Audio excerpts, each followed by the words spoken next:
晚上好，今天带来3个令人不安的真实犯罪故事。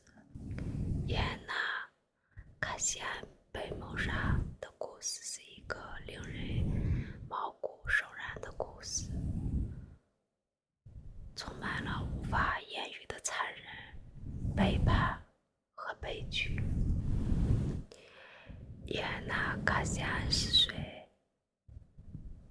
耶娜·卡西安于1986年1月27日出生于乌克兰。耶娜聪明善良，有抱负，在一个普通家庭长大，从事法律职业。她在乌克兰担任检察官，因其奉献精神和专业精神赢得尊重。耶娜梦想过上更好的生活，于是搬到了洛杉矶寻找新的工作机会。在加利福尼亚，他将重心转移到模特事业上，利用自己的美貌和风度建立了自己的事业。正在洛杉矶，耶娜遇到了加拿大漫画小说家，有志于成为电影制片人的布莱克·莱贝尔。起初他们的爱情故事就像童话故事一样。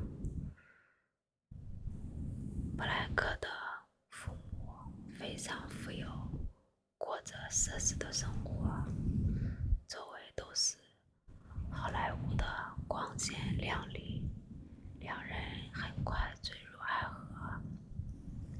耶娜怀上了他们的孩子，但他们的关系光鲜亮丽的外表下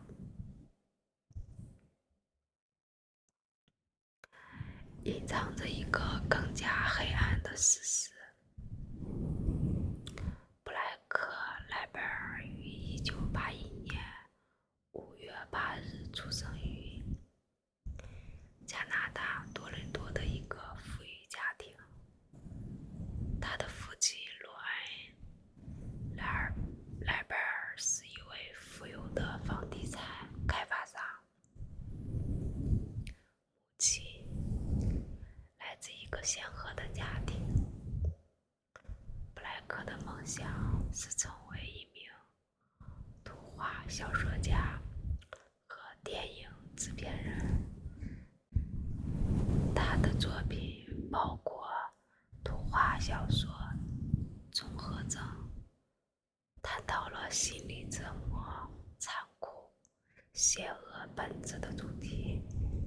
尽管才华横溢，布莱克的生活却充满动荡。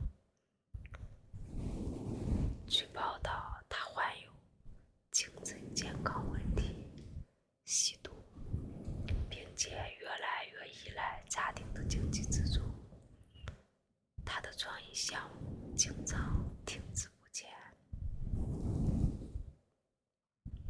他获得了一个不守承诺的名声。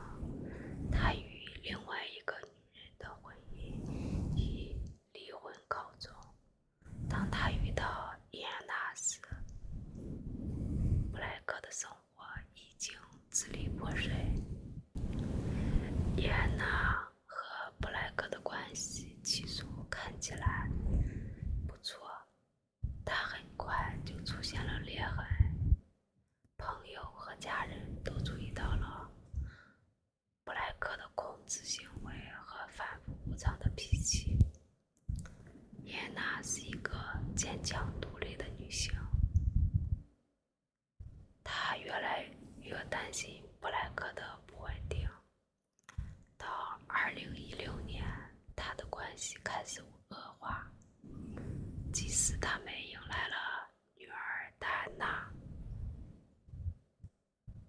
伊安娜生下孩子之后，两人的关系越发紧张。布莱克的妒忌心和占有欲越发强烈，他开始将戴安娜与他的朋友和家人隔离起来。与此同时，他的经济状况也逐渐恶化，他的家人减少了他的零花钱，迫使他出售资产以维持奢侈的生活方式。摇摇欲坠的生活压力似乎把他推到了崩溃的边缘。2016年5月23日，伊安娜·卡西安的生命以残酷而恐怖的方式终结。他年仅30岁。布莱克·莱贝尔将伊安娜诱骗到他在西好莱坞的公寓，在那里对他进行了一夜难以想象的折磨和暴力。5月26日，警察抵达公寓时，发现一幕恐怖电影般的场景：布莱克把自己关在里面，执法人员花了几个小时才进去。他们在里面发现的简直就是一场噩梦。伊安娜的尸体躺在卧室里，残缺不全，面目全非，而她被谋杀的细节如此可怕，即使在经验丰富的侦探也感到震惊。伊安娜被剥了头皮，公寓里还发现了她的部分脸部和头皮，她的血液也被放干了。布莱克似乎有条不紊地完成了这一过程。调查人员指出，这一犯罪场景与布莱克的漫画小说综合症中的场景如出一辙。该小说描述了对人类身心进行的实验。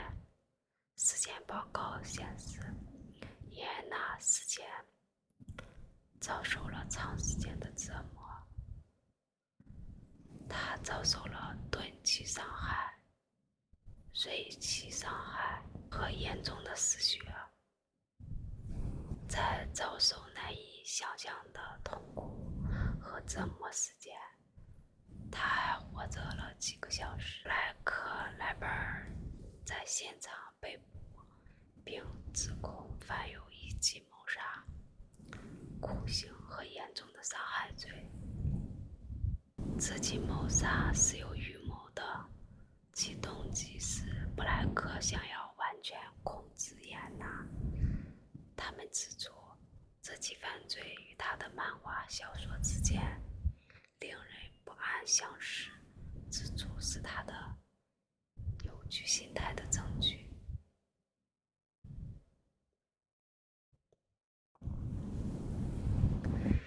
在审判期间，伊安娜的母亲动情地讲述了女儿一生一句失去女儿毁灭性的影响。检察官将布莱克描绘成一个自恋且有虐待倾向的人，他不把伊安娜视为伴侣，而是视为他可以支配和摧毁的对象。布莱克的辩护团队试图辩解他患有精神疾病，无法理解自己行为的后果。然而，陪审团驳回了他这一论点。2018年6月，布莱克·莱贝尔被判所有的罪名成立，被判终身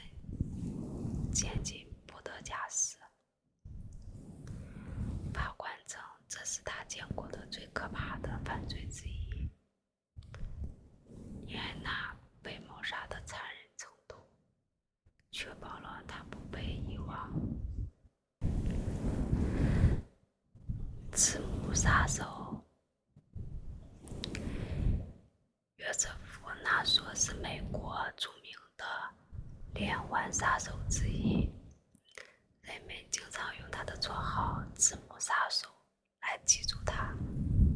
纳索因杀6名女性而判有罪，他的罪行持续了几十年，从20世纪70年代到90年代初，但他以一种疯狂的方式被抓获。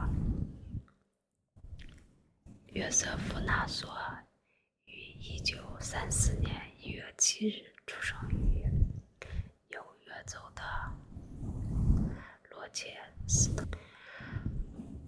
关于他的童年公开的记录很少，但有些报道显示他的成长经历相当正常。纳索于20世纪50年代的美国空军服役，后来成为一名自由摄影师。他在摄影工作中经常拍摄女性的照片，有时摆出挑逗的姿势。这种职业追求表面上看似无害，但后来却与他黑暗扭曲的幻想联系在一起。退伍后，纳索经常搬家，住在纽约、加利福尼亚和内华达州各地。他这种流动的方式，他这种流动的生活方式，让他能够在多个州犯罪而不被发现。纳索最终被判有罪的谋杀案有着怪异而令人毛骨悚然的模式。受害者的姓名字母通常相同。罗克珊娜·罗加斯1977年一名18岁的女孩的尸体在加利福尼亚州菲尔法克斯附近被发现，她被勒死，尸体被丢在一条乡村公路旁。有证据表明曾经发生过暴力的斗争。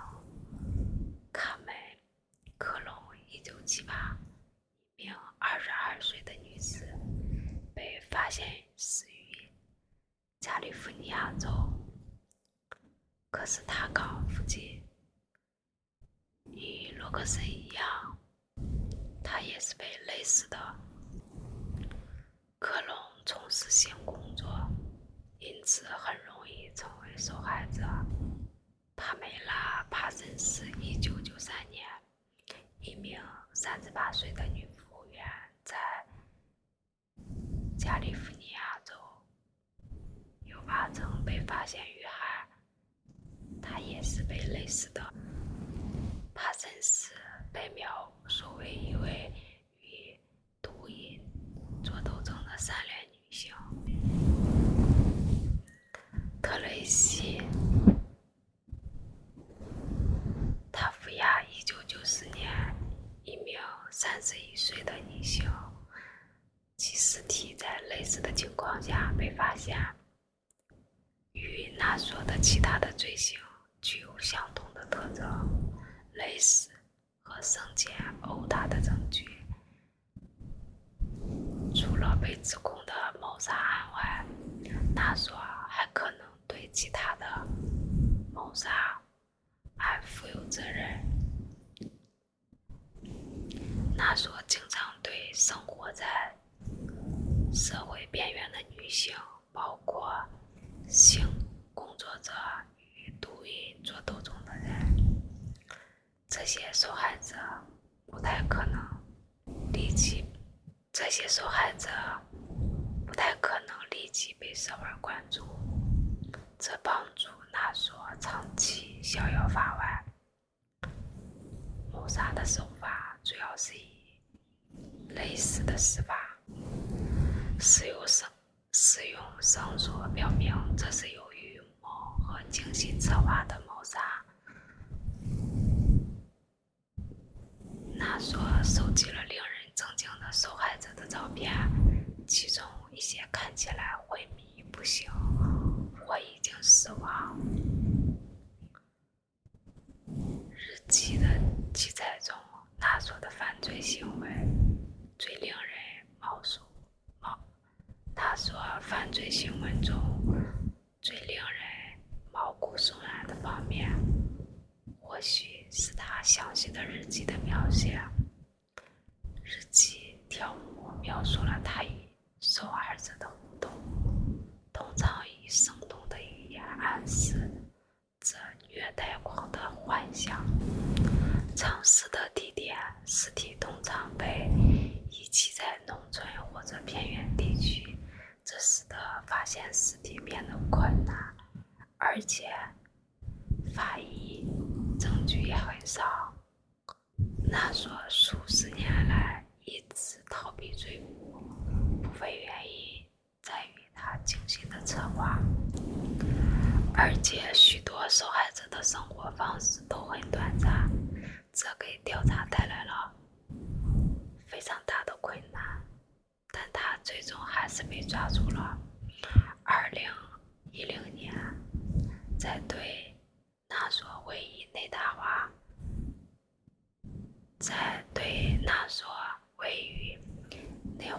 州诺斯的家进行例行缓刑检查时，警方获得了突破性的进展。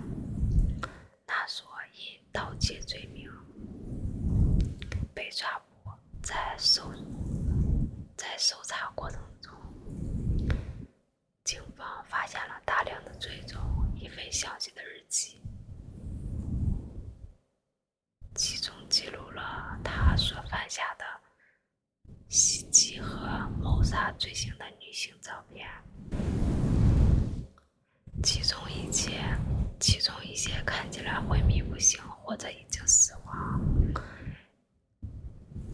一份令人不安的名单，名为私人名单，其中描述了有关女性的神秘细节。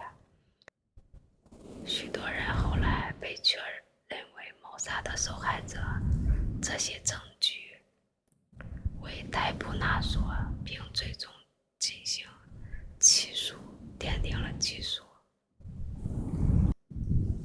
纳索的审判于2013年开始，由于可怕的细节和纳索决定在法庭上为自己辩护，引起了当时媒体的关注。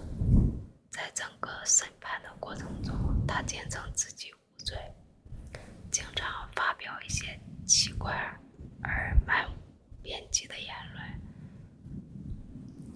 控方提供了大量的证据，包括 DNA 匹配、照片证据和追踪日记。私人名单成为关键的证据，表明其犯罪有预谋且有条不紊。尽管纳索试图对证据表示怀疑，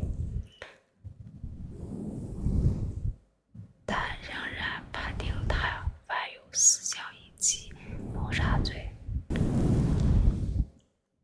2013年11月，纳索被判处死刑。法官称他的罪行令人发指，蓄意而卑鄙。纳索最终被关押在圣昆汀州的利监狱，这是加州关押男性囚犯的主要施囚监狱。尽管他被判处死刑，但根据最新的消息，由于加州暂停执行死刑，他仍然活着。犯罪心理学家注意到纳索的行为有几个令人不安的特征：虐待狂，他的日记显示出他对支配和伤害女性的迷恋、控制。纳索的仔细记录和摄影表明，需要控制和纪念他的罪行。超脱，他在审判过程中缺乏回忆，表明他有颈椎病倾向。纳索的犯罪行为符合许多连环杀手的典型行为模式，他们以弱势群体为目标，精心策划犯罪。对于受害者家属来说，正义早就该得到伸张。纳索的定罪让他们得到了一些安慰，但失去亲人的痛苦依然存在。字幕杀手这个名字虽然耸人听闻，但却表明了纳索犯罪的令人毛骨悚然的有条不紊。他真是一个令人厌恶的人。希望他在91岁时还在监狱里受苦。带着微笑杀手的保罗·诺尔斯。1974年，诺尔斯在长达10个月的连环杀戮中，在多个州杀害了至少18人，留下了血腥和令人心碎的痕迹。他的绰号不仅来自他的英俊的外表，还来自他在犯下滔天罪行之前迷惑受害者的能力。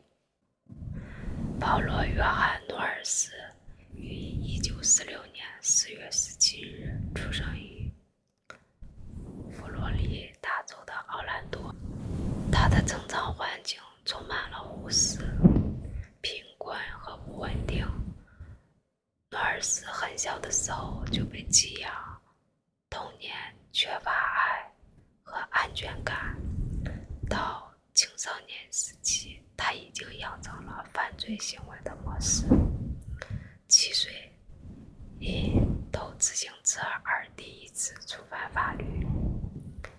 在度过了一段荒废的青春岁月之后，他于1968年5月因企图入室盗窃而被捕，并在佛罗里达州监狱服刑3年。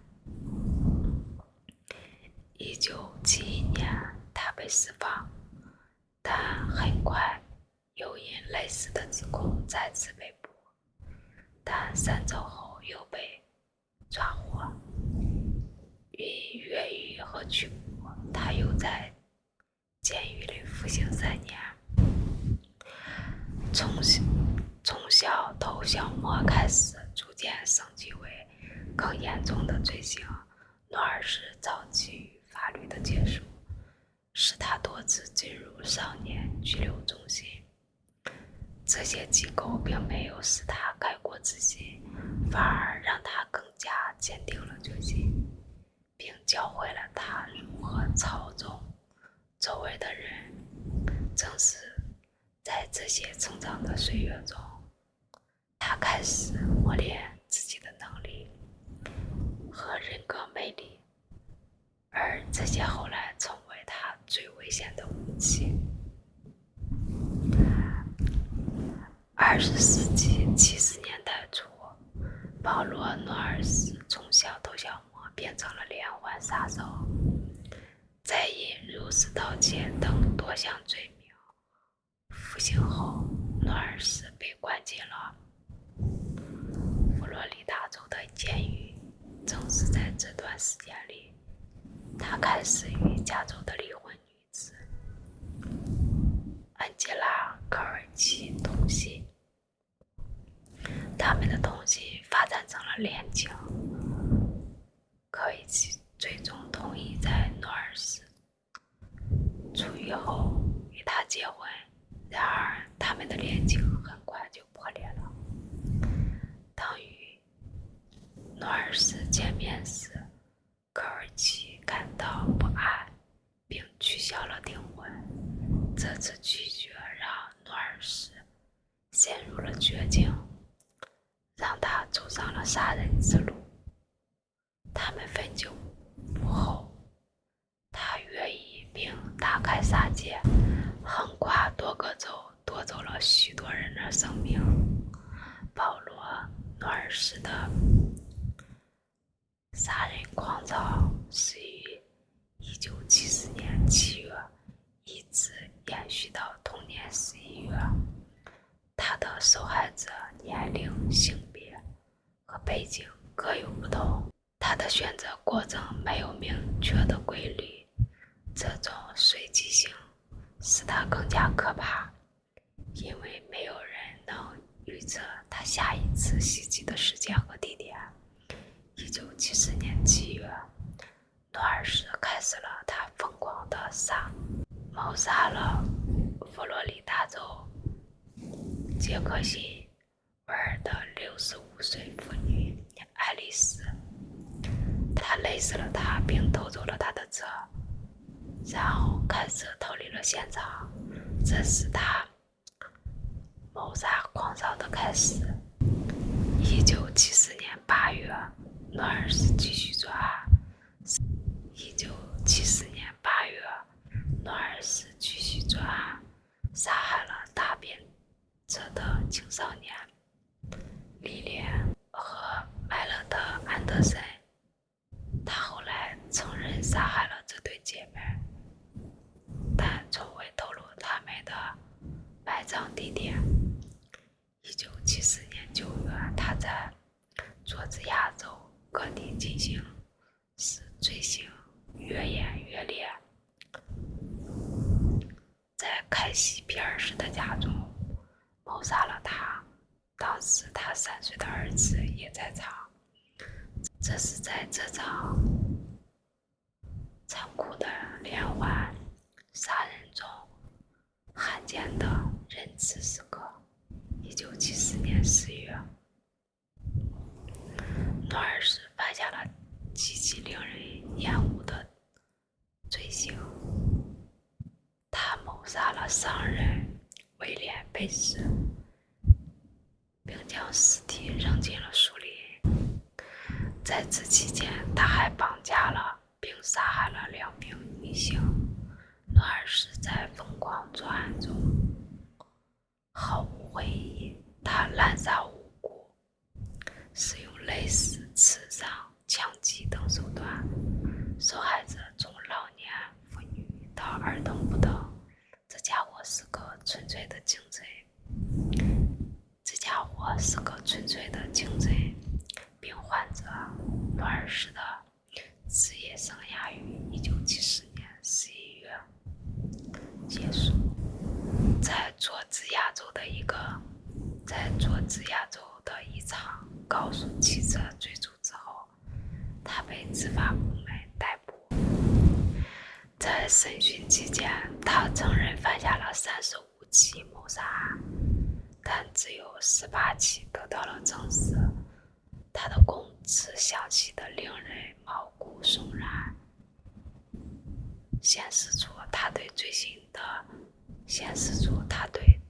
的记忆力敏锐，对受害者完全缺乏同情心。诺尔斯的魅力和号召力，即使在被囚禁间也显而易见。据报道，他曾与女记者调情，并保持傲慢顽固的举止。他操纵周围人的能力表明，他的英俊外表和反社会倾向是危险的结合。1974年12月18日，保罗·诺尔斯在乔治亚州被警方押送时突然死亡。据官方报道，诺尔斯试图逃跑，并抢走了1名警察的枪。在随后的搏斗中，他被执法人员开枪打死。关于他死亡的经过，人们众说纷纭。有人认为警方故意杀害诺尔斯是为了防止他逃跑，或者为了他在指控他人之间让他闭嘴。无论真相如何，他的死都以暴力结束了他充满暴力的一生。保罗·约翰·诺尔斯的谋杀行为虽然短暂，但十分致命，令人发指。他善于利用迷惑操纵他人，而且对人民漠视，这使他成为当时最危险的罪犯之一。今天的视频到此结束了，祝你晚安，下次见。